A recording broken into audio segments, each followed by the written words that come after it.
I'm the Senior Director of Education here at the museum, and I want to welcome you to the final Lunch and Learn for 2024. Plenty to come next year, but we're really excited to be, of course, since it is the season, talking about Christmases past and present at Ewing Manor. But before I get into introductions of our speaker, I do want to thank our live stream sponsor, WGLT, Bloomington Normal's public media, part of the NPR network. We're thrilled to be able to offer this program to those people who, wherever you may be, or at home sipping some hot chocolate because it's a nice snowy December day. We're also very thankful to MCK CPAs and advisors who are our Lunch and Learn sponsors this season. That helps us provide unique learning opportunities every second Thursday of the month over the lunch hour.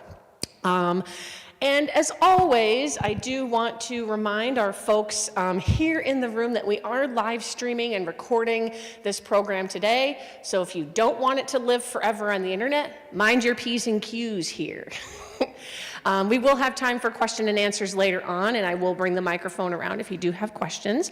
But with that, I want to introduce our speaker today, Toni Tucker, who is the Associate Director of University Advancement and Director of Ewing Cultural Center. And since 2012, she oversees the ISU Foundation facilities, the Alumni Center at Ewing Manor, the theater at Ewing Manor, and the Genevieve Green Gardens.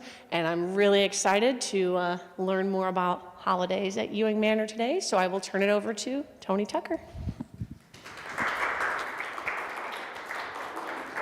Thank you, Candace. So I'm gonna, instead of calling it Ewing Manor, because this is Christmas at Sunset Hill, past and present, the Ewings named their home Sunset Hill. So we will call that in honor of them. Just like David Davis Mansion was named Clover Lawn, that is what the family still today call their family residence. And just a brief overview for those that don't know, Davis and Hazel Buck Ewing. Davis Ewing was born in Bloomington in 1876. His second cousin was Adlai Ewing Stevenson. So we have a deep political connection. And he met a young woman, Hazel, in Chicago in 1904. They married in 1907, and Davis brought his new bride back to Bloomington. So over the years, in 1928, they decided that they were going to build a new home, and they built a home, Sunset Hill. So with that, we're going to talk about how they celebrated Christmas and then how we celebrate it today. So the first Christmas was celebrated at Sunset Hill in 1929, 4 months after the Ewings moved into their new home. And it was a joyful occasion with family and friends celebrating their new country home. And can you imagine a 60-acre playground for sledding, skiing, and horseback riding? One thing about the Ewings is it was always family first with them. This is a 1958 photo taken on Christmas Day. And Christmas was a very special time at Sunset Hill. Not only were they celebrating Christmas, Hazel was born on December 25th, 1880. So it was also her birthday. In the photo that you see here, the picture on your right is Hazel, and this is in the living room. The picture on the left is her son, Ralph, and the woman sitting next to Hazel on the right is Ralph's wife, Kate Lee Ewing, and the two other women in the middle were friends of theirs. So because it was her birthday, they was very specific, since she was a little girl and her family, that they celebrated Christmas in the morning with a big Christmas lunch after they opened their gifts.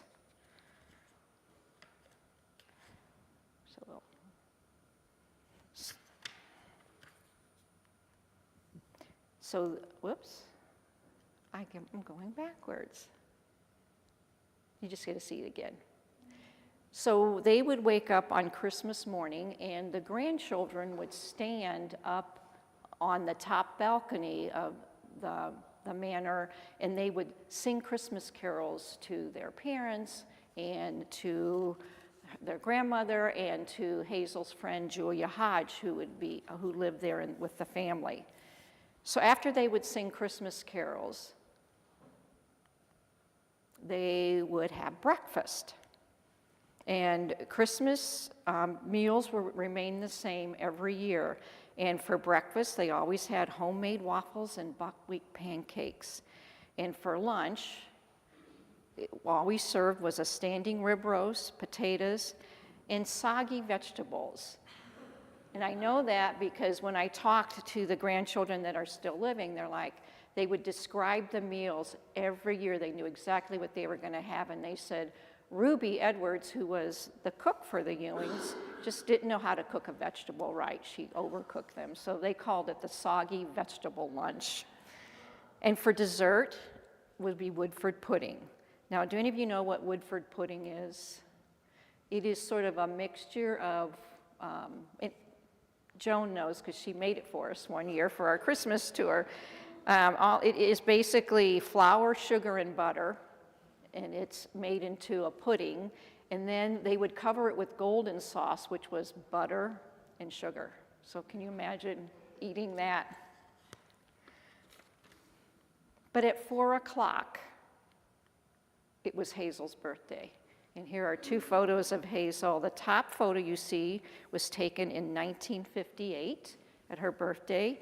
The woman on her right, do any of you recognize her? That is Florence Pfeiffer Bower. That is one of Hazel's dearest friends. So she joined them for Hazel's birthday dinner that year. And the picture below that is a previous year of Hazel's birthday. But just as Christmas lunch was the same, every year they had the same meal for Christmas. Imagine being an 8, 9, 10-year-old child and having to eat oyster stew. They said they would go into the kitchen and Ruby would make them a sandwich because it wasn't very appetizing to them. And then the dessert, she would make the oyster stew for them, and then dessert was always birthday cake. And once the birthday celebration was over, plans were started to be made for the upcoming holiday of New Year's Eve. Now, some of the traditions at Sunset Hill, the Illinois Wesleyan University's choir would come, and this happened for over 25 years in a row, would come and sing for Hazel and Julia, Hazel's companion, and would sing for their guests and would line up on the stairway and sing for them Christmas carols. The very top photo is 1951, and the one to the left is 1953. And you know how the pantograph was in those days. This is how they described it those 2 years. The young ladies were wearing long blue crepe gowns. And in the lower photo, which is 1955, the pantograph describes as the young ladies wore ballerina length frocks of white with bright red sashes. And each year after the entertainment, the girls would come and sit in the living room in front of the fireplace, and they would be served hot spice cider and toasted donuts. But Hazel was also a big supporter and committed to international students who didn't have a place to go for the holidays. And she would entertain the students from Illinois State and Illinois Wesleyan University, and they would stay there in her home so they would have a place to stay over the holidays. So the top one, I'm gonna have to step to read. These students, it says, are from Korea. So those are 3 girls from Korea here in this photo, and then the gentlemen in the back are from Colombia and Mylai. I think that country's changed its name since then. But I love this bottom photo. When you look at it, look at Hazel's expression. So I don't know what that young lady was saying to her at the time, but the look on her face was almost like it was inappropriate. I don't know if you can see that look. She's looking like shocked. And of course, the pantograph caught her doing that, and my understanding is from her grandchildren that she was not happy with the photo they printed of her. Another tradition, which we still is sort of dying out today with the internet and e-cards, was Christmas cards, was a way that people celebrated and wished their family and friends Merry Christmas. So many of the cards in our collection are really charming, and they are very artistic, a lot, not like cards today that are printed in mass. So if you look at the cards, the one in the upper right-hand corner, that is from the Funks to Hazel. And if you'd like to see those, I have on display over here about 20 of the Christmas cards that Hazel received over the years. One of my favorite cards, we're in a history museum, right? So is from Frank Bren. Do any of you know who that gentleman is? He was a Protestant minister in Bloomington. He started Western Avenue Community Center, and he started East Bay Camp. And Hazel was a supporter of his projects that he started financially. So we have several Christmas cards from him over the years. And this is actually one of my favorites, which is also on display. Because when you look at the colors, the bright blue, you know, it's as beautiful today as when she received it.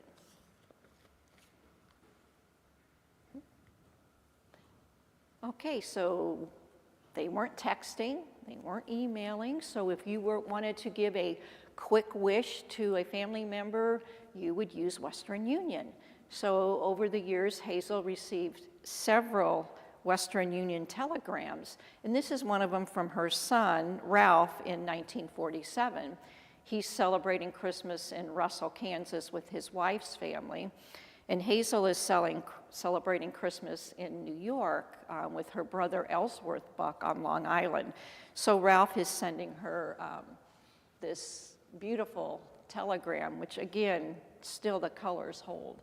He said, a very Merry Christmas to you all, though I won't be there. I'll miss each and all. Still, I am having a marvelous time. A real family group,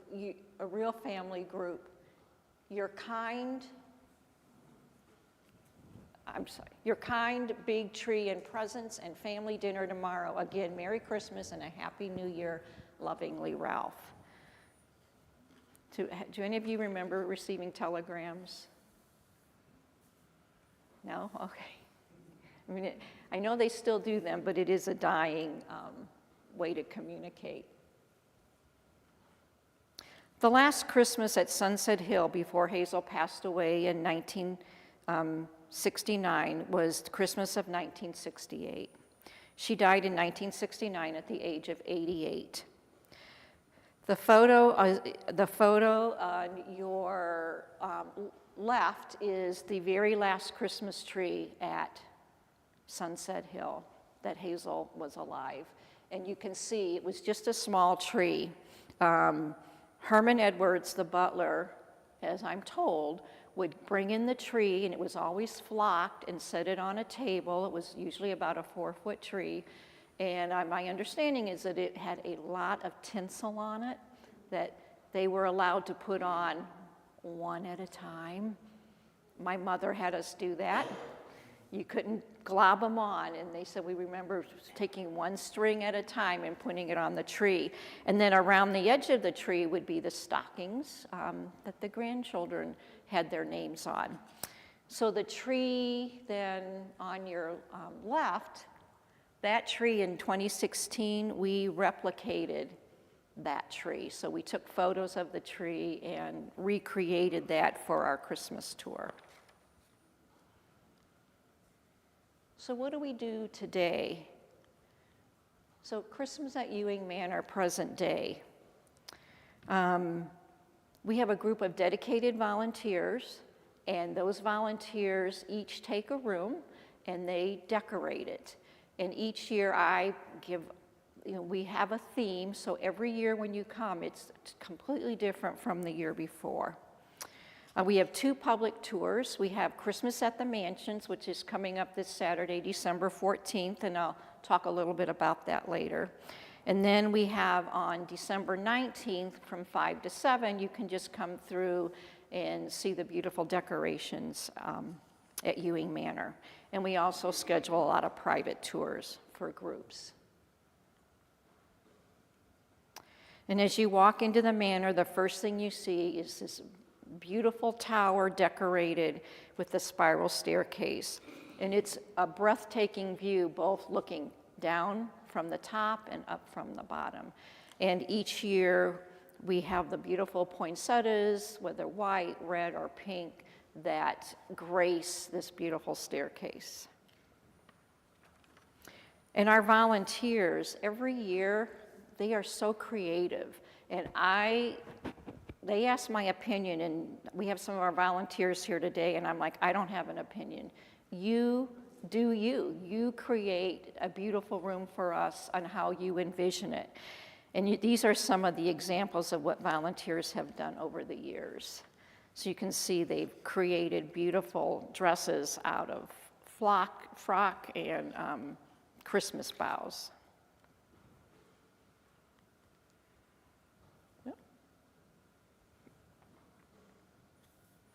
I think I missed a page. No, that's right. So this is the dining room table. So in the dining room every year, look at the beautiful china. This is actually Hazel's Christmas china. The silver is Hazel's silverware. And so we use pieces from her collection so that you get a feeling, those photos you saw earlier of her having dinner in the dining room on her birthday, this would have been the china they used during those dinners. Okay, I think I did miss one. Okay, so the piano, we have this beautiful piano. It was made in 1919. It's been fully restored. And so on the 100th anniversary, 2019, our theme was music to celebrate this beautiful piano. So every room, our volunteers each chose a Christmas song and then decorated that room according to how they interpreted the song. So that was a really fun year that we had. Go back to the dining room.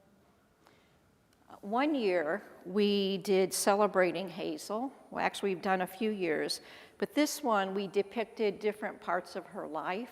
And so this is called the Homeowner Suite. And the Homeowner Suite is what it's called on the original blueprints, which is Hazel's bedroom. So this year, the lower photo shows Hazel in a ski suit. This is 1936 at the Winter Olympics in Lake Placid, New York.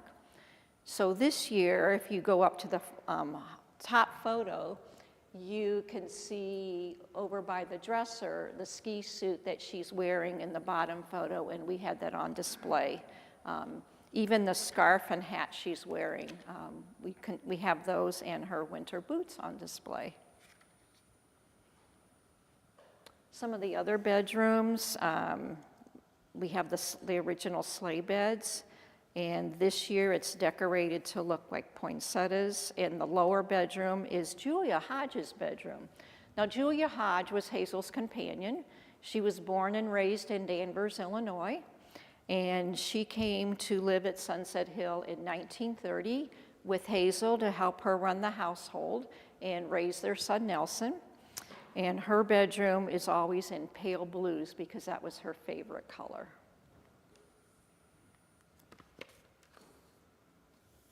Another one of my, and every time I go to a room, I say, oh, this is my favorite room. Because when you walk in, it's your favorite room. This room is Davis's, it was called Davis's studio, which was his office on the 3rd floor. In this particular year, we took the photo of Davis taken in Bloomington in 1898. You'll see him there in a tuxedo. And we recreated that in the form of the Christmas tree.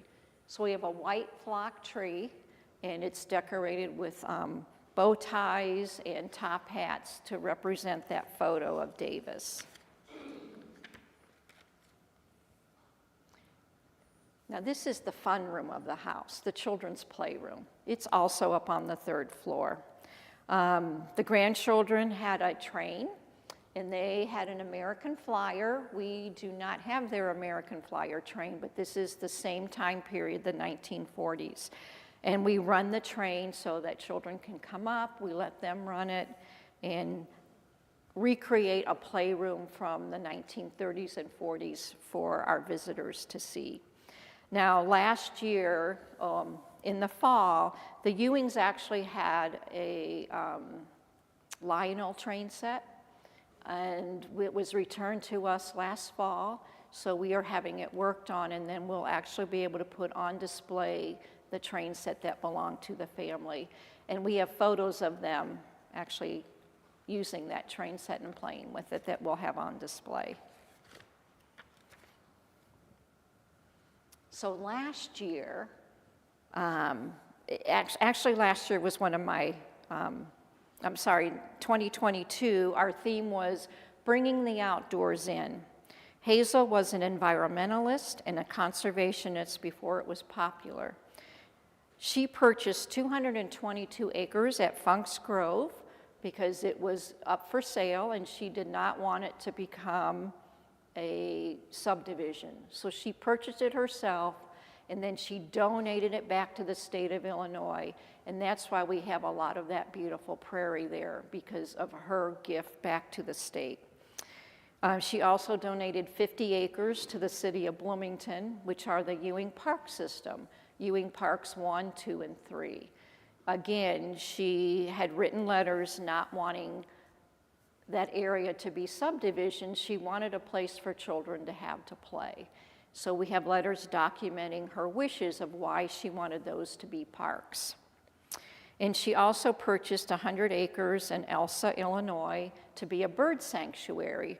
And if you go to Elsa today, you will see it's called Ewing Woods, and it's just trails and areas that people can just come and walk and enjoy.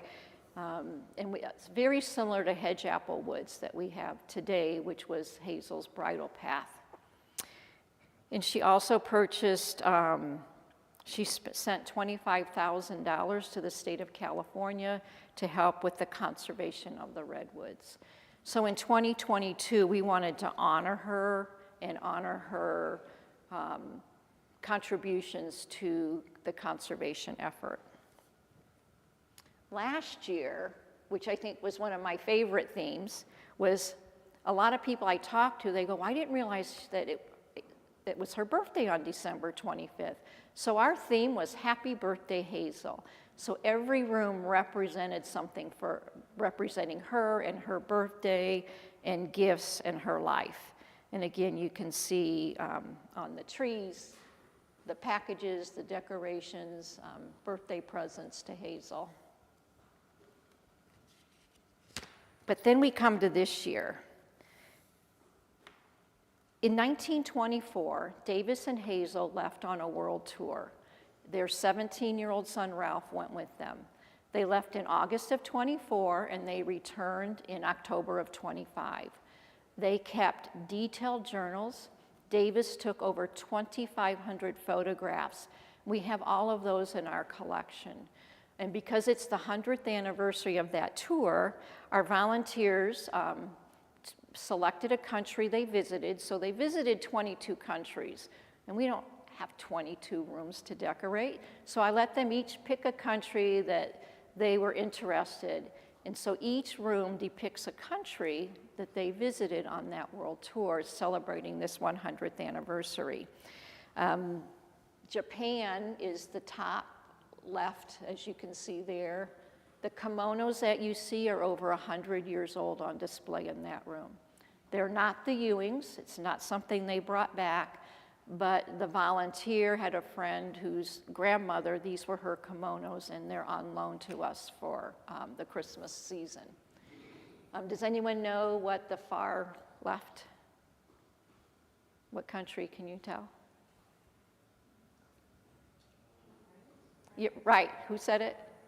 France, it's France, right. The bottom right?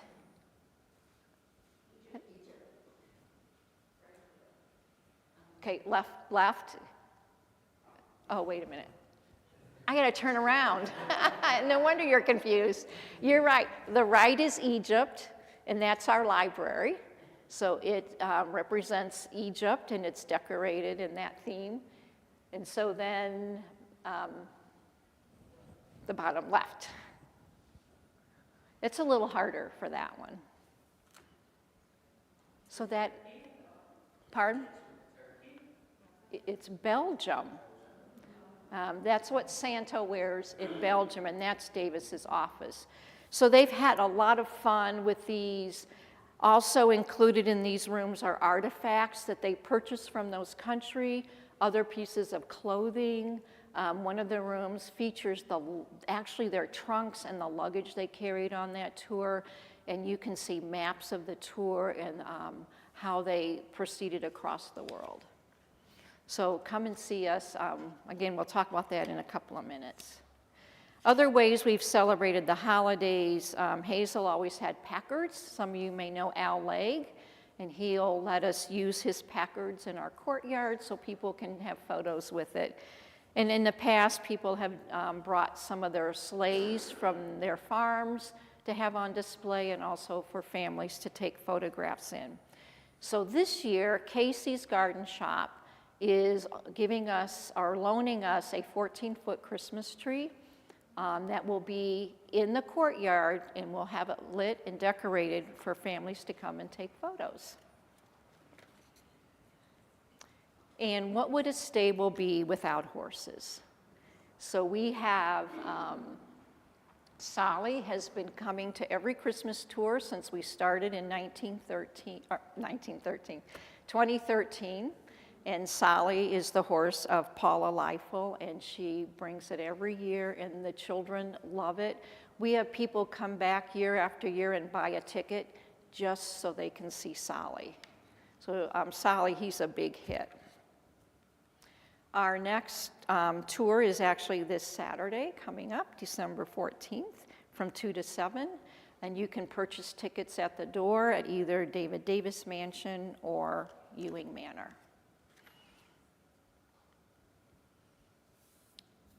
This is our evening photo. We're all lit up. I'm sure you've driven by and seen our beautiful lights.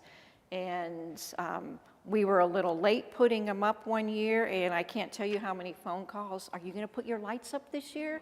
So I think it's become a tradition in the community to see those lights on the fence line.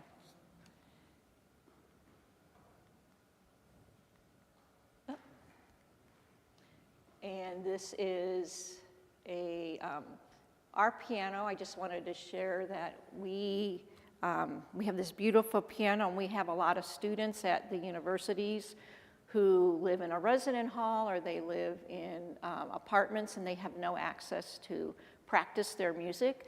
So as long as we're not having an event and we're open, we let students come. And I actually tried something new, and it didn't work. I have this young man playing a Christmas song for us, but I can't get it to come up. So, but it's nice during the day when you're in your office to hear the music playing. Go back. So on your table, we're having, because of the year, this is the anniversary of the Ewing World Tour. We have an exhibit that opened in October that'll close next October called Stowaway with the Ewings.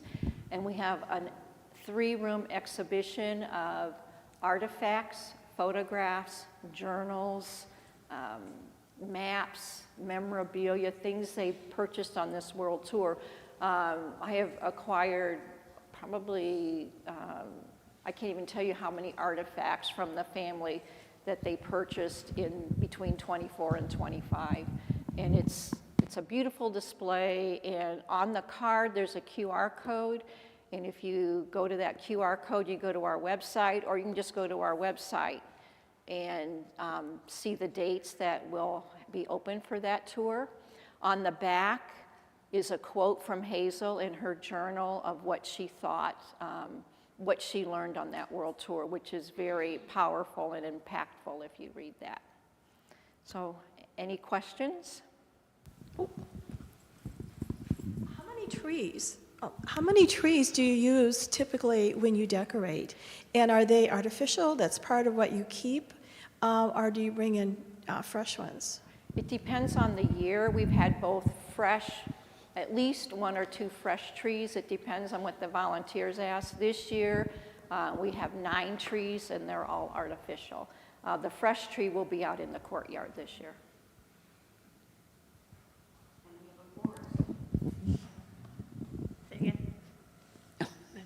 I said, we do have a forest of trees. We do have, I didn't count those. We have what we call the secret room. You have to go through a wall to get to this room. And we filled it with trees and lights, so when you walk by, it looks like you're looking into a forest. So, less of a question and more of an anecdote. When we talk about traditions, we talk about our interconnectedness, either as a community or greater society. But rarely do we talk about traditions in the interpersonal connectedness. And so I was born on Christmas, and just like Hazel, we celebrated Christmas in the morning and birthday in the evening, and dessert was always birthday cake. And so it's cool to see that interpersonal tradition and how that plays out.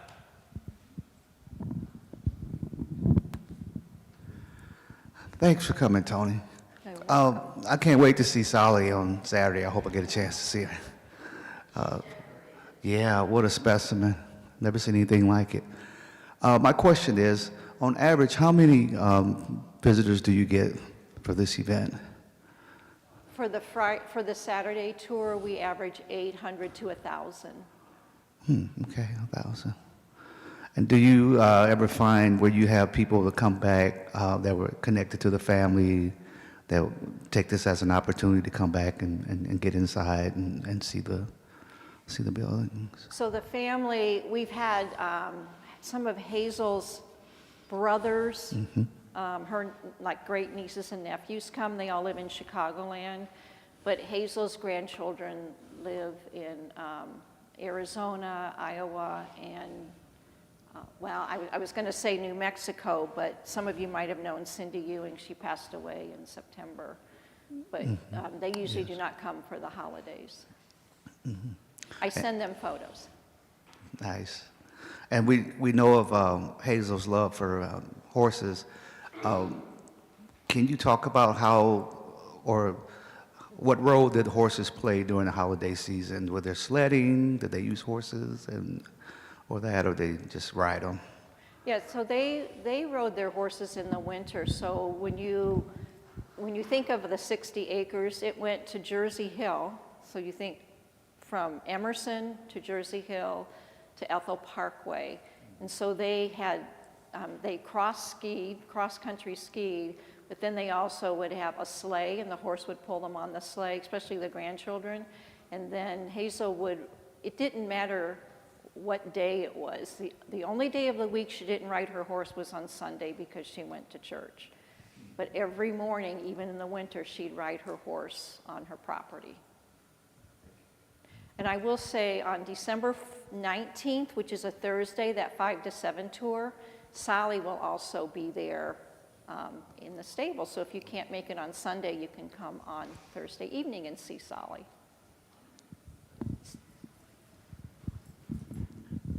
I just have something to, it's not a question. My mother was a Sigma Alpha Iota, an SAI, and those photos were from the 50s, but she was in school in the 40s. And it was, I remember her talking to me, it was a really big deal that Miss Ewing had them come, and a tradition, and the chapter looked forward to it and were on their best behavior. But of course, being a music fraternity, they sang all the time, so they put on a very nice, I'm sure, program. And that tower was made acoustically for musicians. So we've had operas there recently, so yeah, so it was made for that, for people to come and entertain the family. Thank you. Is your mother still living? It would be wonderful to speak to her.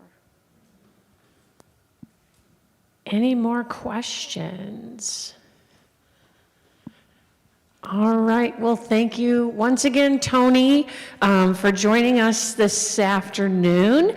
And I also want to thank MCK CPAs and Advisors, our Lunch and Learn sponsor, and WGLT Bloomington Normal's public radio station for being our live stream sponsor.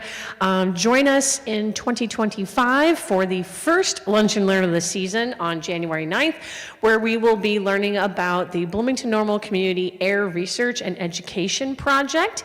We'll be here and live streamed as well. Thanks to those who tuned in. Thank you for coming home. Please drive careful. It's been snowing this entire time that we've been in here today. And happy holidays to everyone.